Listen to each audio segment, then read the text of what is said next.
ब्रेकनंतरची बातमी. त्र्यंबकेश्वरमध्ये पत्रकारांवरील हल्ल्या प्रकरणात गुंडावर कठोर कारवाई करण्याचे आदेश गृहराज्यमंत्री योगेश कदम यांनी दिले. या हल्ल्यात जखमी झालेल्या पत्रकारांची योगेश कदम यांनी व्हिडिओ कॉलच्या माध्यमातून विचारपूस केली.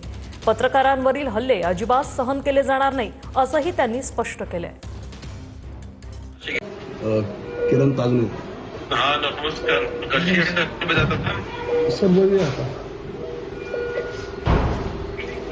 बरं बरं तुम्ही काळजी घ्या. बाकी मी म्हणजे मुख्यमंत्री साहेबांनी शिंदे साहेबांनी तर याच्यामध्ये हस्तक्षेप केलेलाच आहे.